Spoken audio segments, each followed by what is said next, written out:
वाळवा तालुक्यातील इटकरे गावातील अभियंता म्हणून प्रसिद्ध असलेले श्री दीपक पवार व सौ पुष्पा पवार यांचा मुलगा अभियंता स्वप्नील व आशा राणी यांचा विवाह 15 दिवसापूर्वी एक आगळा वेगळा असा पार पडला।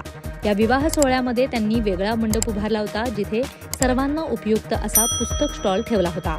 तसेच या लग्न समारंभामध्ये अनाठायी होणारा खर्च म्हणजे बेंजो, घोडा, रथ, डॉल्बी थांबवून तो पैसा समाजातील तसेच शालेय शिक्षण घेणाऱ्या विद्यार्थ्यांना व त्यांच्या कुटुंबियांना जवळपास 1.5 ते 2 लाख रुपये अशी मदत या पवार कुटुंबियांनी केली। तसेच अभियंता दीपक पवार यांची दैनिक सकाळचे पत्रकार म्हणूनही या भागामध्ये ओळख आहे।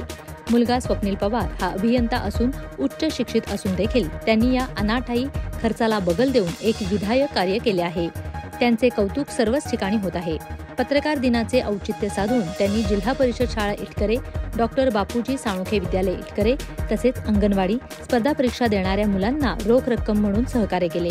आपण समाजाचे काहीतरी देणे लागतो म्हणून त्यांनी अनेक विधायक उपक्रम राबवले आहेत। यावेळी इटकरे गावचे सरपंच श्री संपत कांबळे, मुख्याध्यापिका सौ रंगुताई पाटील, सर्व शिक्षक शिक्षिका, शाळा व्यवस्थापन समितीचे अध्यक्ष जितेंद्र करवते, उपाध्यक्ष सचिन पाटील व सर्व सदस्य, पत्रकार धनाजी चव्हाण, हायस्कूलचे शिक्षक उपस्थित होते।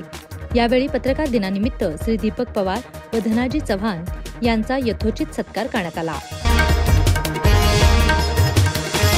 सांगली डिजिटल जमाना, डिजिटल बातम्या।